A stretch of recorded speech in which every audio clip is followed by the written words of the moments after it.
Salut les amis, j'espère que vous allez bien. Alors je fais cette nouvelle vidéo à la demande de beaucoup de personnes qui voulaient savoir les astuces que j'ai utilisées pour me préparer pour l'examen de l'ARES et aussi le jour de l'examen. Je tiens d'emblée à préciser que je ne vais certainement pas vous donner une solution miracle qui va marcher à tous les coups, mais je vais vous expliquer à peu près les astuces que j'ai utilisées pour me préparer pour l'examen et aussi et surtout même les astuces que j'ai utilisées le jour de l'examen qui sont certainement les plus importantes. Alors déjà, comme vous savez, l'examen de l'ARES permet d'accéder aux études de médecine et de dentisterie en Belgique.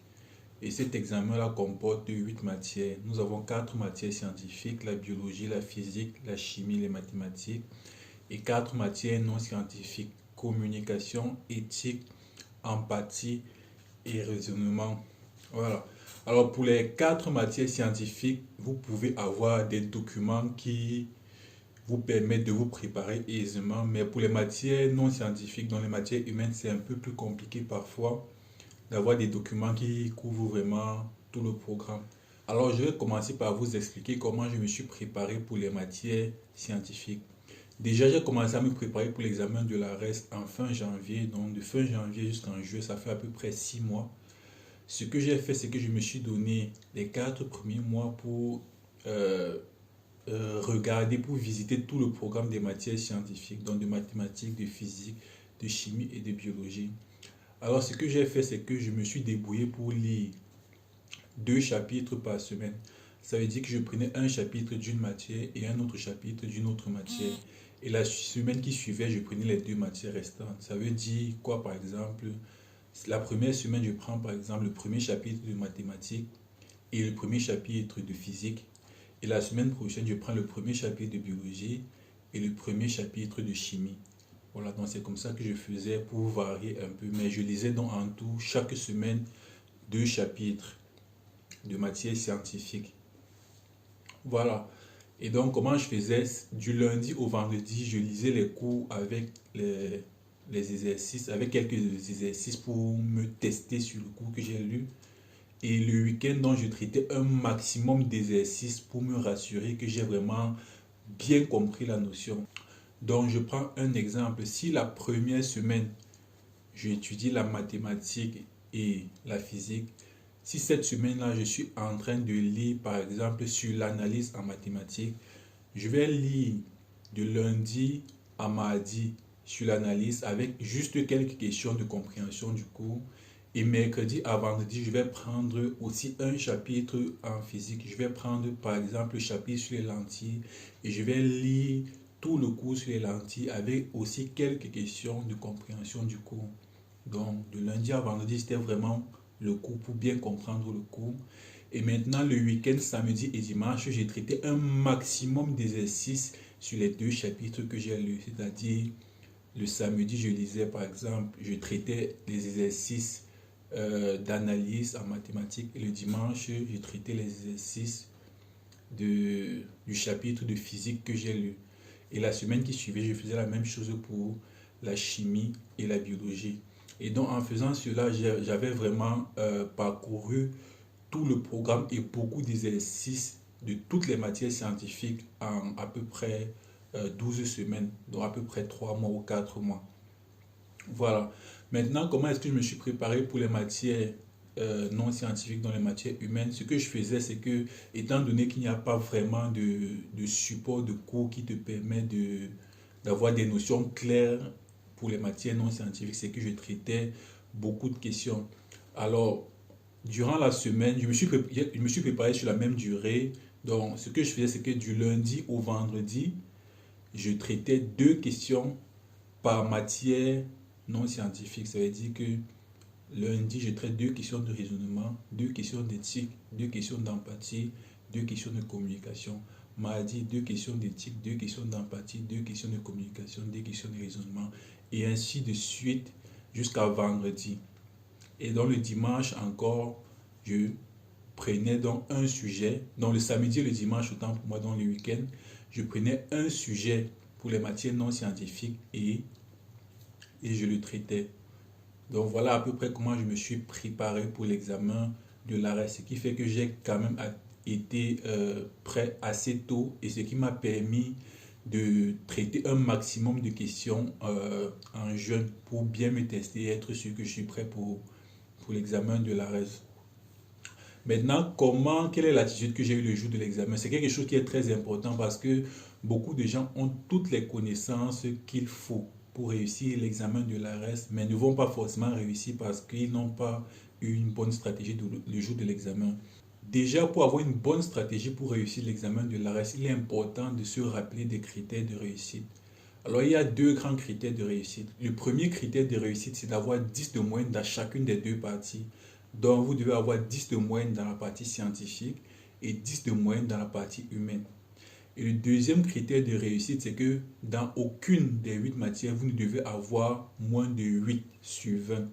Ça veut dire que même si vous avez une moyenne de 19 dans la partie scientifique et de 19 dans la partie humaine, s'il y a une seule matière où vous avez moins de 8 sur 20, vous êtes éliminé.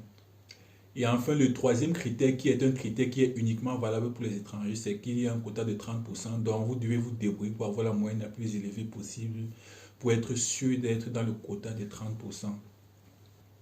Alors, qu'est-ce qui se passe le jour de l'examen? En fait, l'examen est divisé en deux épreuves. La première épreuve dure 3 heures et contient 2 matières scientifiques au hasard et 2 matières non scientifiques également au hasard. Et la deuxième épreuve contient également 2 matières scientifiques et 2 matières non scientifiques. Par exemple, l'année où j'ai composé, la première épreuve, on avait 2 matières scientifiques qui étaient mathématiques et physique, et 2 matières non scientifiques qui étaient, je crois, raisonnement et empathie.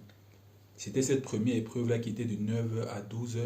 Et on a eu la deuxième épreuve de 13h à 16h qui étaient les 2 autres matières scientifiques, dont la biologie et la chimie, et les 2 dernières matières non scientifiques.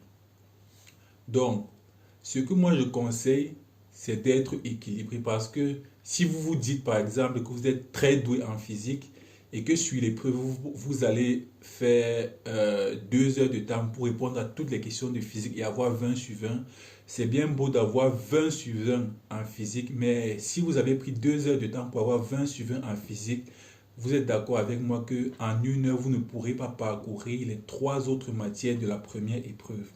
Donc, il faut être équilibré. Divisez votre temps de façon rationnelle. Ce que moi j'ai fait, c'est que je suis allé avec ma montre trotteuse. Pour la première épreuve, puisqu'elle dure 3 heures, ça signifie que j'ai 45 minutes pour chaque matière. Alors, j'ai d'abord mis mon alarme toutes les 30 minutes.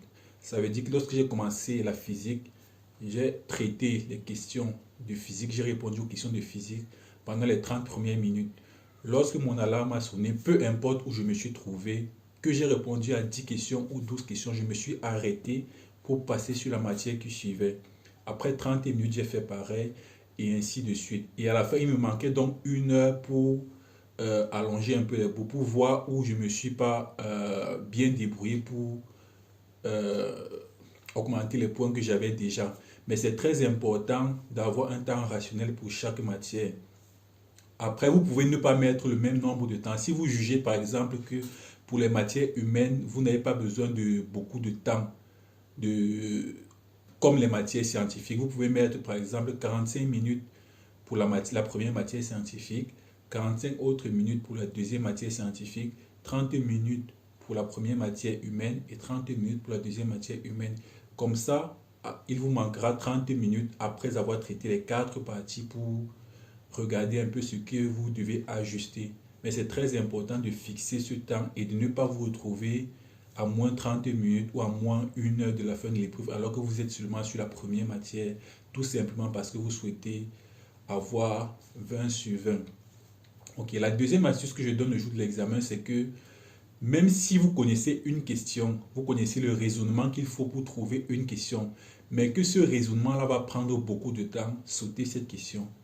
Je m'explique. Si vous avez une question en physique qui va vous prendre 15 minutes pour raisonner et trouver cette question, même si vous avez la réponse à cette question, laissez passer d'abord et revenez à cette question à la fin. Parce que si vous prenez 15 minutes pour une seule question, même si vous l'avez trouvée, en réalité c'est un seul point. C'est un point et ça vaut exactement le même nombre de points que pour une autre question où vous aurez pris 30 secondes pour répondre. Donc, si le raisonnement est trop long, passez d'abord cette question-là et revenez sur la question par la suite, à la fin, sur les 30 minutes ou les 15 minutes qu'il vous manquera. Sinon, vous allez perdre beaucoup de temps et vous n'aurez pas de temps pour traiter toutes les épreuves. Et je rappelle que si vous avez moins de 8 sur 20 sur une seule matière, donc si vous n'avez pas eu le temps de traiter cette matière, vous êtes d'emblée éliminé. Peu importe que vous ayez eu 20 sur 20 sur les 7 autres matières. Et enfin, le troisième conseil que je vais vous donner, c'est de prier. Voilà, c'était tout pour cette vidéo. J'espère que mes astuces vous aideront à préparer l'examen de l'ARES et à le réussir euh, brillamment. N'hésitez pas à me dire quelles sont vos difficultés en commentaire et si vous souhaitez une aide, surtout pour les matières non scientifiques, parce que je sais que c'est surtout ça le gros problème pour cet examen-ci là. Pour les matières scientifiques, généralement, tout le monde peut bien se débrouiller. Et aussi, quel est l'investissement que vous pouvez faire pour avoir ce support-là, cette aide-là pour les matières non scientifiques. Allez, c'était tout pour cette vidéo. Ciao!